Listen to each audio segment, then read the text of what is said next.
And the possibility of then being grouped with that person who's being called that is so frightening. Right.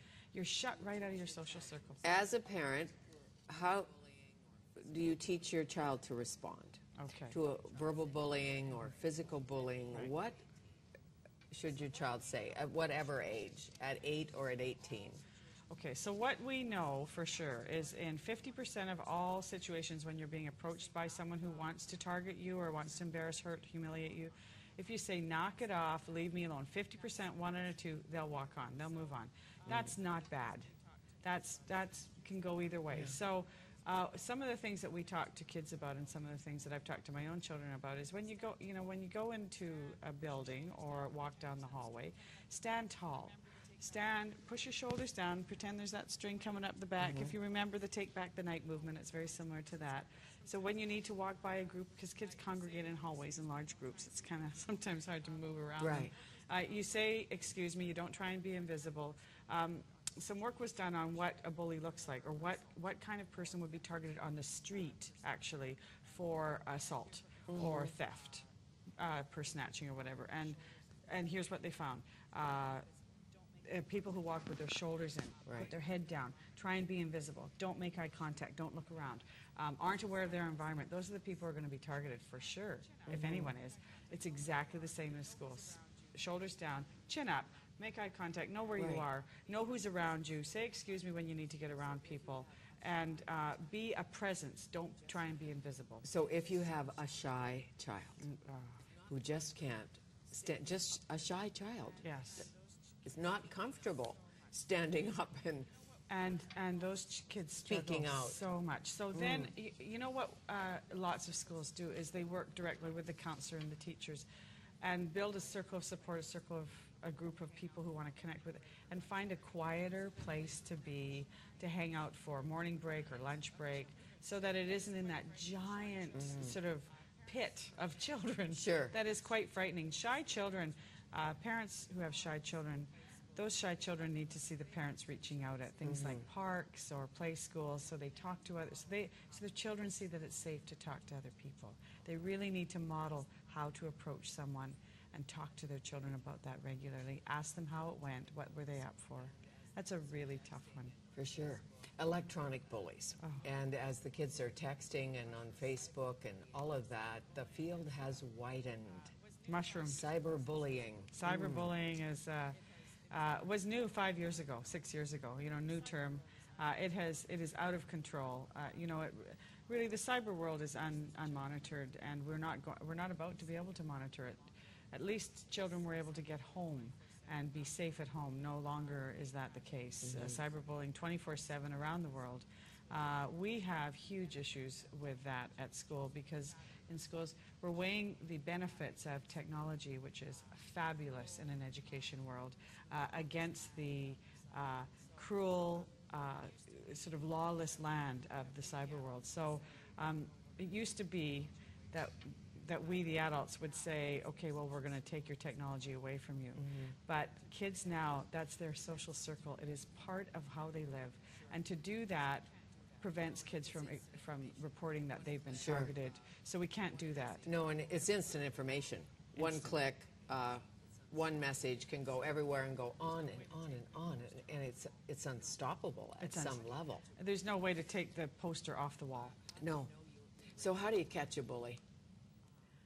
How do you know you're raising one?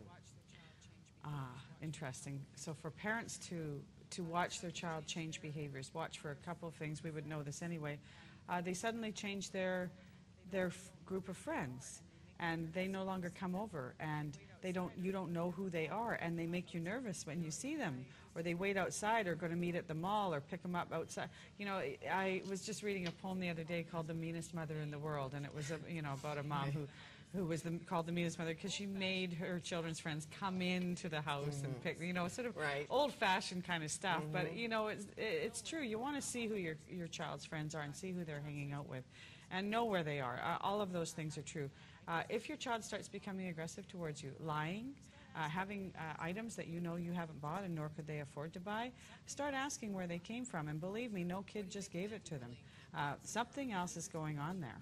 Sure. What do you make of anti-bullying campaigns? And there are many. There's the Pink Shirt campaign, Yes. and there have been lots of campaigns. There's posters. There's your series. Yes. There's so much. Yeah. What's the most effective? The most effective is relationships, positive relationships. Bullying is about positive relationships gone bad, or relationships gone bad. So what we need to do as the adults, we need to model positive relationships. For example, in schools, where adults cross each other by in the hallways and they don't say hello, they don't make eye contact, they don't say welcoming comments in the morning or enjoy each other's camaraderie, we're going to expect the same from the children. Sure. Absolutely. So we need to reach out a little bit and model to the kids what we expect, and then we need to behave like that. Well, if you've been bullied all your life and you have the emotional scars, I assume it's likely you'll bully. Or continue to be a victim. Or continue to be a victim, one or the other. One or the other. And you'll find a weaker group to bully, if that's what you're looking for, power and control. So younger or less power, whether it's in the workplace or whether it's at home. It's a perpetual cycle. No question about that. But do you think it's increasing? We don't have stats on that. I think the anti-bullying campaigns, I think anything we can do to raise the profile of this without making it a frightening thing that we don't want to take on, I think that's great. What I think we need to be cautious about is the pencil and paper activities that we might do that will have no effect at all. So I did an anti-bullying poster and I put it up and I signed a thing, but you know what? I didn't change my behavior. And so we need to talk about what those behaviors look like and what it looks like when you're making the world a better place. I mean, it sounds pretty hokey, but sure. Rather than, what are you doing to add rather than take away? Is there a tough love campaign of any sort? I know there's controversial ways to hit a bully, like I'm a bully, I'm stupid, I'm a bully, or that kind of thing. And I don't know if that's the right way to correct someone who is a bully. Or does a bully need love and understanding? Well, hurt kids hurt. And so we don't want to hurt them more. Now, but there's a line. So when a child repeatedly makes other children feel unsafe in, for example, a school environment, any public environment, something has to happen because children get to feel safe. Yes, and you teach people about intervention. Yes. It's one of your passions, Yes. I know. Yes. How can parents get a hold of how parents can take action against bullying, Yes. the videos? A website is www.bullybeware.com, just the way it sounds. Thank you. You better get to Thank you. school. I better You're get the principal. to school. I am. Okay, nice to see you. Thank you, Fanny. Cindi Seddon. And coming up, sustainable development is her thing. We meet the Corporate Sustainability Officer from the Vancouver Olympic Committee next.